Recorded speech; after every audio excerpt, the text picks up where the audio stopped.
परिवार में पैसे की कहीं भी कोई कमी नहीं थी और इसके पीछे थी सख्त मिजाज गायत्री देवी, जिन्होंने सब कुछ अपने सीधे साधे पतिदेव राजेंद्र बाबू के खराब स्वास्थ्य के बाद भी बखूबी संभाला था। मोहन, तुमने अभी तक बाहर पेड़ों में पानी क्यों नहीं दिया और ना ही तुम सब्जी लेकर आए? माँ, मैं भूल गया, सफाई में इतना व्यस्त हो गया कि याद ही नहीं रहा। अभी मैं जाता हूँ, पहले सब्जी लेकर आता हूँ, क्योंकि आपकी और पापा जी की दवाई का टाइम भी हो रहा है ना। आपको टाइम पर खाना मिलना भी जरूरी है। कहाँ रहता है तुम्हारा ध्यान, पता नहीं। चलो जाओ, जल्दी से लेकर आओ। तभी वहाँ गायत्री देवी का छोटा बेटा शिवम आता है। माँ, मैं वो दोस्तों के साथ शॉपिंग करने जा रहा हूँ, जरा 20,000 देना। अभी देती हूँ बेटा, जरा रुक जा, पहले ये मोहन को सामान बता दूं। अच्छा भैया, क्या सामान लेने जा रहे हैं बाजार? वही सब सब्जियां, फ्रूट्स, थोड़ा बहुत राशन।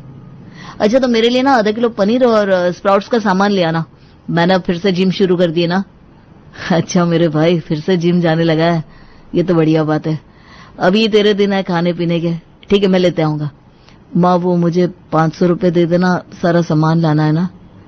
500 रुपए क्यों? कल ही तो 1000 दिए थे ना, वो कहाँ गए? उनका कोई हिसाब नहीं दिया तुमने? वो अच्छा माँ, मैं भूल गया। मोहन अपनी जेब से हिसाब के पर्चे निकाल कर देता है। ये रहे सारे सामान के बिल। ठीक है, इनको चेक करने के बाद मैं तुम्हें आज के सामान के पैसे देती हूँ। अच्छा शिवम, तुम्हें 20,000 चाहिए ना? ये लो, एटीएम निकाल कर मुझे वापस कर देना। हाँ, ये देखकर आपको भी कुछ अटपटा लगा ना? क्योंकि यहाँ दाल में कुछ काला नहीं, बल्कि पूरी की पूरी दाल ही काली है। लेकिन अभी तक इस घर में कोई नहीं है जिसने इसके लिए आवाज उठाई हो। माँ, वो मैं आज इंदौर जाना चाहता हूँ, जहाँ 56 के मार्केट के पास ना एक कवि सम्मेलन हो रहा है। मेरे सारे दोस्त जा रहे हैं, मेरा बड़ा ही मन है माँ। अरे क्या जरूरत है?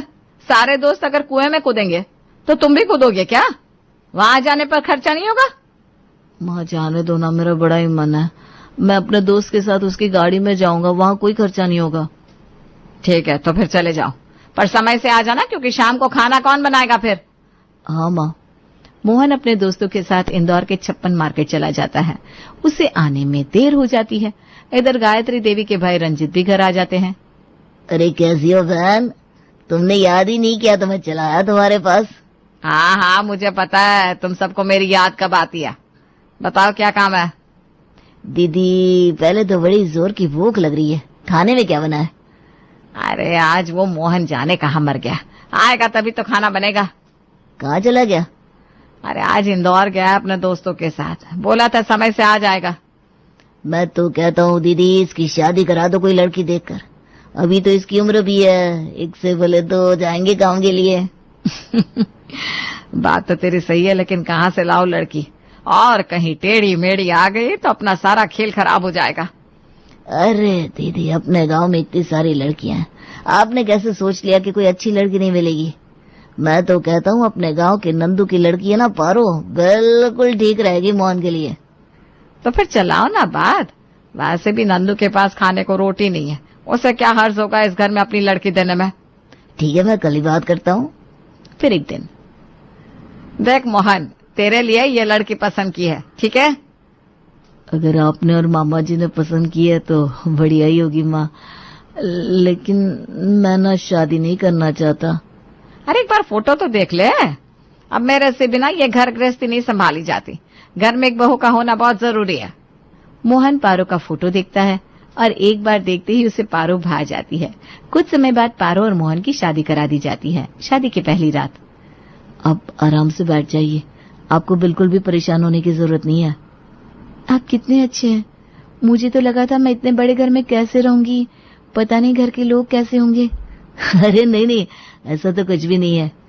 अच्छा आप भी सो जाओ और मैं भी सोता हूँ, नहीं तो माँ बहुत नाराज होगी ना, कल सुबह उठकर बहुत काम करना है। मोहन के मुंह से ये सारी बातें पारो को कुछ अटपटी तो लग रही थी, लेकिन फिर ज्यादा दिमाग न चलाते वो दोनों सो जाते हैं। अगले दिन सुबह जब पारो की आंख खुलती है, सूरज सर पर चढ़ चुका था। मैं तो सोती रह गई, लेकिन मेरे पतिदेव कहाँ गए? हाँ, शायद ऑफिस निकल गए होंगे। चलो मैं भी नहा धोकर नीचे जाती हूँ। पारो फटाफट से तैयार होकर नीचे जाती है और देखती है कि मोहन सबको चाय और टोस्ट सर्व कर रहा है। अरे ये तो यहाँ है, बड़ी अच्छी आदत इनकी, लाओ मैं इनकी मदद करवा देती हूँ। लाइए ये मुझे दीजिए और आप बैठकर आराम से चाय पीजिए। अरे नहीं नहीं, मुझे आदत है, रोज का काम है ना। आप बैठ जाओ, मैं लेकर आता हूँ चाय। अरे वो कर लेगा पारो, तुम यहाँ बैठो और बताओ नाश्ते में क्या खाओगे? तुम्हें कैसा लग रहा है यहाँ? मम्मी जी मुझे तो बहुत अच्छा लग रहा है। पारो को अपने पति मोहन को इस तरह काम करते हुए देखकर बड़ा ही अजीब लग रहा था। ऐसे ही करते हुए 2-3 दिन और बीत जाते हैं। फिर एक दिन, अच्छा जी आप एक बात बताइए मुझे, आप ऑफिस नहीं जाते क्या? मोहन बड़े ही जोर से हंसता है। तुमसे किसने कह दिया मैं ऑफिस जाता हूँ? अरे पारो, मैं तो ठीक से पढ़ा लिखा भी नहीं हूँ। तो फिर इस घर का इतना बड़ा बिजनेस कौन संभालता है? वो संभालने के लिए मेरी माँ और मेरा छोटा भाई है ना। अच्छा, लेकिन माँ ने तो शादी के वक्त मेरे मम्मी पापा को कहा था कि आप ही पूरा बिजनेस संभालते हैं। अच्छा, लेकिन ये सच नहीं है पारो। अब तुम मेरी पत्नी हो इसलिए मैं तुमसे कुछ छुपाना नहीं चाहता। और माँ ने ऐसा क्यों कहा ये तो मैं भी नहीं जानता। मोहन का ये भोलापन पारो को अब परेशान करने लगा था। वो जानना चाहती थी कि आखिर क्या वजह है इस झूठ के पीछे। फिर किसी दिन, सुनो पारो, हम सब एक जरूरी काम से बाहर जा रहे हैं, तुम सबका ध्यान रखना। और हाँ, आज वो ना पापा की नर्स नहीं आएगी, मैंने उनकी सारी दवाई वहीं रख दी है, उनको दे देना।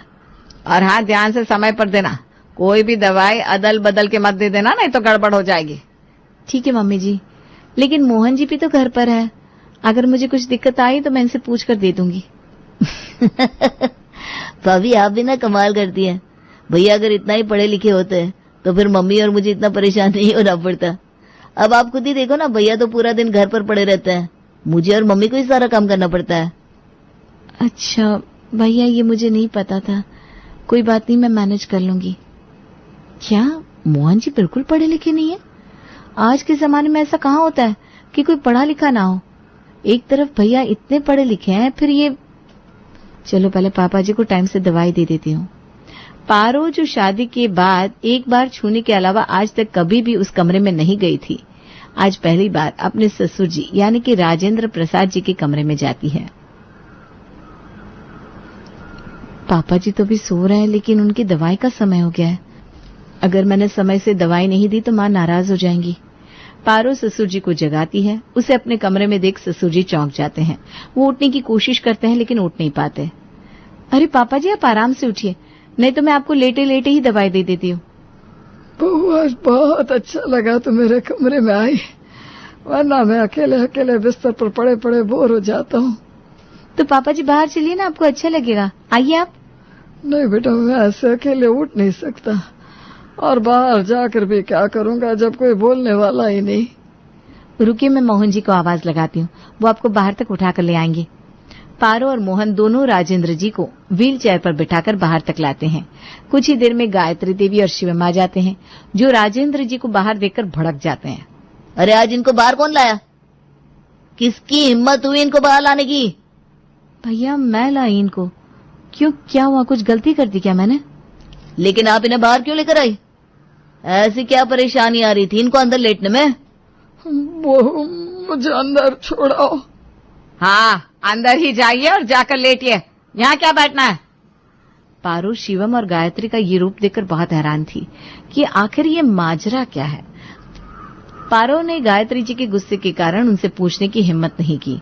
शाम को पारो मोहन से पूछती है, आप मुझे शादी के बाद कहीं घुमाने नहीं ले गए? आजकल तो लोग हनीमून पर देश छोड़िए विदेश जाने लगे हैं। अब तो मेरी सहेलियां भी मुझसे पूछती हैं कि तुम्हारी शादी को महीना भर होने को आया लेकिन तुम कहीं घूमने नहीं गई। मोहन जोर से हंसता है। अरे पारो तुम भी ना, मैं कहाँ ले जाऊंगा तुमको? आप कहीं भी ले चलो, मैं खुशी खुशी आपके साथ चलूंगी। मैंने कभी कुछ भी नहीं घुमा। शादी से पहले अम्मा पिताजी से कहती थी तो वो कहते थे कि तुम शादी के बाद अपने पति के साथ ही कहीं जाना। अच्छा चलो बताओ कहाँ घूमने जाना है, मैं माँ से बात करता हूँ। लेकिन माँ से क्यों, आप खुद अपनी मर्जी से कहीं नहीं ले जा सकते क्या? पारो मैं कभी भी बाहर नहीं गया हूँ, ना मैं इतना पढ़ा लिखा हूँ कि सारी बातों को समझ सकूं, जैसे कि इंग्लिश में कैसे बात करनी है, कैसे वो वीजा पासपोर्ट, ये सब मुझे नहीं आता क्योंकि मैंने ना बस 5वीं तक पढ़ाई की है। माँ मुझे डर के कारण ही कहीं बाहर भेजती नहीं है। लेकिन आपने पढ़ाई क्यों नहीं की मोहन जी? पारो के मुंह से ये सवाल सुनकर मोहन थोड़ी देर के लिए चुप हो जाता है। अच्छा छोड़ो ना ये बात, मैं कल ही माँ से बात करता हूँ। अगले दिन मोहन सबको नाश्ता बनाकर खिला रहा होता है, तभी गायत्री दीदी से पूछता है, माँ मैं पारो के साथ कहीं बाहर घूमने जा सकता हूँ क्या? उसका बड़ा ही मन है। क्या पारो, इधर देखो जरा, तुम्हें तो शहर आते ही पर लगे। अब तुम्हें अपने पति के साथ घूमने जाना है? हमने अपने मोहन की शादी इसलिए तुमसे की कि मेरा बेटा सीधा साधा है तो तुम उसका साथ निभा सको, लेकिन तुम तो अलग ही रंग दिखा रही हो। नहीं माँ जी, वो बात नहीं है। तभी दरवाजे पर रंजीत के आने की दस्तक होती है। तो फिर कैसी बात है बहू रानी? आइए ना मामा जी, बैठिए। और दीदी कैसी हो? बड़े दिन हो गए, आपने याद नहीं किया। कब मैं मोहन की शादी में घर आया था तब से आप मुझे भूल ही गई है। अरे मामा जी, हमारी भाभी श्री का कहना है कि वो भैया के साथ अकेले घूमने जाना चाहती है। नहीं नहीं, ऐसी कोई बात नहीं है। अरे भाई बहू पारो, अपने पति मोहन से पूछो, वो कभी सब्जी मंडी के आगे वाली गली तक भी अकेले गया है क्या?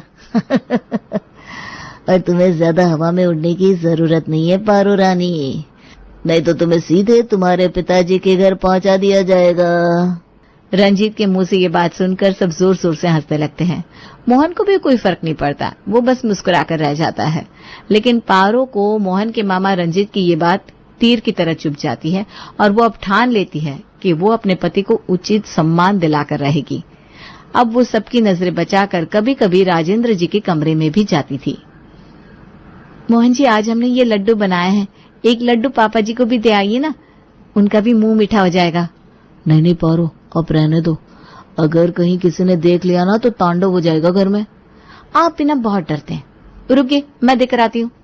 पारो धीरे से पैर दबाकर राजेंद्र जी के कमरे में जाकर राजेंद्र जी को लड्डू खिलाकर आती है। वो बड़े ही प्यार से उसके सर पर हाथ फेरती है और पता नहीं क्यों राजेंद्र जी की आंखों में उसे एक अपनापन दिखाई देता है। एक दिन, भैया वो फैक्ट्री वाली फाइल कहाँ है जो उस दिन मैंने आपको रखने के लिए दी थी? शिवम, वो तो मैंने उसी दिन तुम्हारी अलमारी में रख दी थी, मुझे मिल नहीं रही है। जरा लाकर फटाफट यहाँ मेरे हाथ पर रखो। आपसे ना एक काम ठीक से नहीं होता, ज्यादा की क्या उम्मीद रखूं आपसे। अरे एक नंबर का निकम्मा है ये, गधे जैसी मोटी चमड़ी हो चुकी है, इसकी कोई फर्क ही नहीं पड़ता। रुको रुको, मैं अभी लेकर आता हूँ। मोहन फाइल ढूंढ कर लाता है और शिवम के हाथ पर रख देता है। ये सारी बातचीत पारो वहीं सब्जी काटते हुए बड़े ही ध्यान से सुन रही थी। लो चलो फटाफट यहाँ साइन कर दो और ये फाइल वहीं जाकर रख देना, नहीं तो यहीं कहीं पड़े हुए छोड़ दोगे। मोहन बिना कुछ पढ़े वहां साइन कर देता है और फाइल को उसी अलमारी में जाकर रख देता है। फिर रात में सोते समय पारो अपने मन की बात मोहन से कहती है, आपके छोटे भाई आपको इस तरह बेइज्जत करते हैं, आपको कभी बुरा नहीं लगता क्या? अरे नहीं नहीं, मेरा भाई मेरी जान है, मेरा कितना ख्याल रखता है। देखो ना कितने अच्छे से पूरा बिजनेस संभाल रहा है और मैं आराम से घर पर रहता हूँ। हाँ, लेकिन माँ भी आपको ही हमेशा भला बुरा कहती है, कभी शिवम भैया को कहते नहीं देखा मैंने। वो मेरी माँ है पारो, मुझसे कैसे भी बात करे, तुम्हें हम दोनों के बीच में बोलने का कोई हक नहीं है, समझी? पारो बिना कुछ कहे सो जाती है। अब उसके दिमाग पर एक ही फितूर चढ़ चुका था, आखिर वो कौन सा राज है जो उससे छिपाया जा रहा है। इधर गायत्री देवी पारो को अपनी बातों के जाल में फंसाने की पूरी कोशिश करती है, लेकिन पारो अपने पति को ही सर्वोपरि मानती थी। एक दिन रसोई घर में कुछ काम कर रही थी, तभी मामा रंजित की आवाज उसके कानों में सुनाई देती है। पारो, जरा हम सबके लिए एक बढ़िया से चाय बनाकर लाओ। नहीं नहीं भाभी, मैं चाय नहीं पीऊंगा, मेरे लिए प्रोटीन शेक बना देना और सबसे पहले सलाद काट कर दे जाओ। अब ज्यादा कोई काम तो रसोई में बचा है नहीं, तो लगे हाथ चाय के साथ खाने के लिए कुछ पकौड़े भी तल लेना। ठीक है मम्मी जी। इतना कहकर वो रसोई में आ जाती है और अपने काम में लग जाती है। सबसे पहले सलाद काटकर देवर जी को दे आती हूँ, फिर बाद में बाकी की चीजें तैयार करती हूँ। जैसे ही पारो शिवम के लिए सलाद लेकर जाती है, वैसे ही बड़े जोर से चल रही बातचीत रुक जाती है और सब एकदम शांत हो जाते हैं। अब बड़ी जल्दी बन गया बहू? नहीं मम्मी जी, पहले भैया का सलाद देने आई हूँ, उन्होंने कहा था कि पहले सलाद दे जाना, इसलिए। ठीक है, लेकिन किसी के कमरे में जाने से पहले जरा खटखटाया तो करो। ठीक है मम्मी जी। इतना कहकर पारो बाहर आ जाती है। ऐसी क्या बातें चल रही है जो इन सबके चेहरे के रंग मुझे देखकर उड़ गए? कोई तो बात जरूर है। आज मैं किसी भी हाल में पता करके रहूंगी। और ये मुझे गांव की गंवार समझते हैं ना। अब देखिए ये गंवार क्या करती है। थोड़ी देर में पारो सब रेडी करके कमरे के दरवाजे पर पड़े ही दबे पांव पहुंच जाती है। उस अनपढ़ से तुमने ठीक से साइन करवा लिया कि नहीं तो मालूम पड़े पिछली बार की तरह गड़बड़ की। अरे मामाश्री, बिल्कुल इस बार का प्लान फेल नहीं होने दूंगा। साइन मैंने ही करवा लिए, अब बस आगे के प्लान पर अमल होना बाकी है। मतलब अब मेरी सालों की मेहनत का फल मुझे मिलेगा। इस कोठी पर मेरा ही राज होगा। मुझे ऐसा क्यों लग रहा है जैसे मैं सपना देख रही हूँ। बस माँ, एक दिन सुबह आपको पता चलेगा कि फैक्ट्री में आग लगी है और आपको बस आंसू बहाने की एक्टिंग करनी है। इंश्योरेंस के बदले मुझे 5 करोड़ का मुआवजा मिल जाएगा और फैक्ट्री की जमीन तो मेरी हो ही गई। बस परफेक्ट है प्लान एकदम। फिर आपका प्यारा बेटा मोहन और पारो घर के बाहर। ये सब सुनकर पारो के पैरों तले जमीन खिसक जाती है। हे भगवान, इतना बड़ा धोखा, वो भी हमारी ही आंखों के सामने। मैं आज ही इनसे बात करती हूँ। रात में पारो मोहन को सारी बात बताती है। मोहन पारो को खींचकर एक थप्पड़ मारता है और बाहर सबके सामने खींच कर ले जाता है। आखिर तुम्हारी हिम्मत कैसे हुई मेरी माँ के लिए ऐसा बोलने की? हाँ, आज मैं तुम्हें सच्चाई बताता हूँ। ये मेरी सगी माँ नहीं है, लेकिन उसे मुझे अपने सगे बेटे से भी ज्यादा प्यार दिया है। मेरी माँ तो बचपन में ही गुजर गई थी। फिर नई माँ के आने के कुछ दिन बाद ही पिताजी बीमार रहने लगे। फिर भी गायत्री माँ ने मुझे संभाला। गायत्री, रंजीत और शिवम मोहन के मुंह से अचानक ये बात सुनकर चौंक जाते हैं। ठीक है, तो भैया को कहिए कि वो फाइल लेकर आए और सबको दिखाए। किस फाइल की बात कर रही हैं आप? वही फाइल जिस पर आपने उस दिन साइन करवाए थे। शिवम एकदम शांत हो जाता है। कोई बात नहीं, वो आपको मिलेगी भी नहीं, क्योंकि वो मेरे पास है भैया, और वकील साहब भी अभी आते ही होंगे।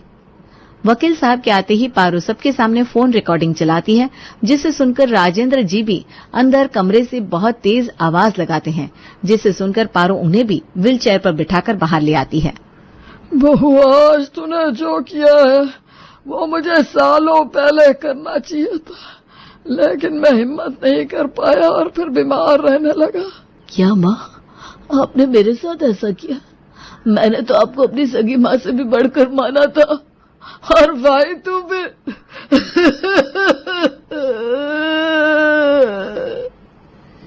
इतना कहकर मोहन फूट फूट कर रोने लगता है। ये घर, जमीन सब आपके लिए मायने रखते होंगे। मेरे लिए मेरे पति से बढ़कर कुछ भी नहीं है। मेरी मांग का सिंदूर सदा सदा के लिए बना रहे, मुझे इससे ज्यादा कुछ नहीं चाहिए। अब आप लोगों पर मैं रत्ती भर भी विश्वास नहीं कर सकती कि आप इन्हें कभी जहर भी देते। नहीं बहू, हमें अपनी गलती का एहसास है। आज मैं सबके सामने मोहन से माफी मांगना चाहती हूँ। मुझे माफ कर दो बेटा, मैंने तुम्हारे साथ बहुत गलत किया है। नहीं मम्मी जी, मेरे पति ने जो जीवन भर से अपमान सहा है, उसका हर्जाना आप सबको देना ही होगा। अब आप लोग आराम से अपना सामान पैक कीजिए और इस घर से निकल जाइए, इससे पहले कि मैं पुलिस को फोन करूं। बिल्कुल, अब मैं भी आप लोगों की शक्ल नहीं देखना चाहता हूँ। उनको घर से विदा करने के बाद पारो राजेंद्र जी को शहर के बढ़िया डॉक्टर को दिखाती है।